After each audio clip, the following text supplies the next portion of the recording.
Hello. Welcome. Today we are learning about Emperor Menelik II. In 1896, a European army marched into Africa expecting an easy victory. They believed African soldiers were weak, untrained, and disorganized.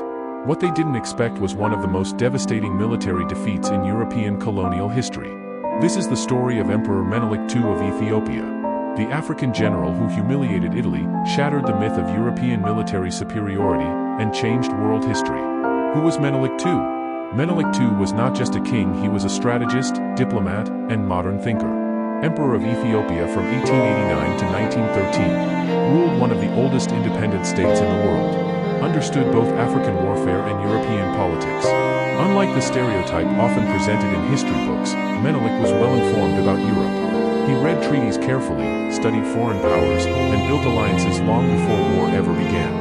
Hidden fact: Menelik spoke with European diplomats directly and intentionally played rival European powers against each other to strengthen Ethiopia. Italy claimed Ethiopia was its protectorate based on the Treaty of Wuchel 1889. But the Italian version of the treaty claimed Ethiopia surrendered its sovereignty. The Amharic version did not say that. Menelik caught the deception. Instead of rushing into war, he prepared silently.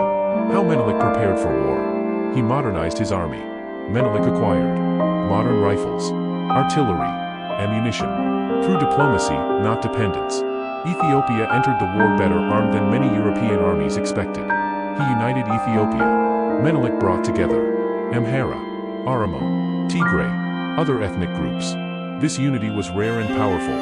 Hidden truth: European powers assumed Africans couldn't unite across ethnic lines. Menelik proved them wrong. He used intelligence and terrain. Menelik allowed Italian forces to move deeper into Ethiopian territory. Why? Italians became stretched. Supply lines weakened. Communication failed. This was deliberate strategy, not luck.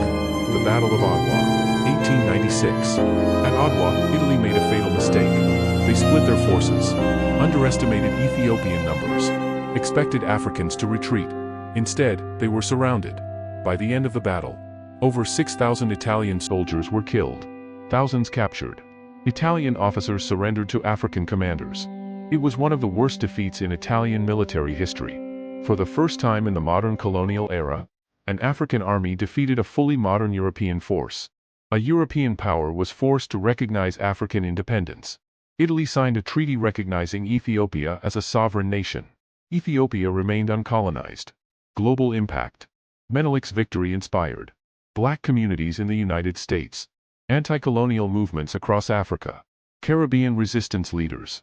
Hidden fact: the Battle of Adwa became a symbol of hope for oppressed people worldwide, not just Africans. But European textbooks minimized it. Why? Because it challenged the idea that colonialism was inevitable. What history rarely tells you: Menelik wasn't lucky, he was strategic. Ethiopia wasn't primitive, it was organized and modernizing. The victory was intentionally downplayed in Western history. This wasn't just a battle. It was a collapse of a myth. Emperor Menelik II proved something dangerous to empire builders. Africa could defend itself. His victory at Adwa wasn't just military. It was psychological, political, and historical. And that is why his story was never loudly told. If you believe stories like this deserve to be remembered, like this video, share it, subscribe for more.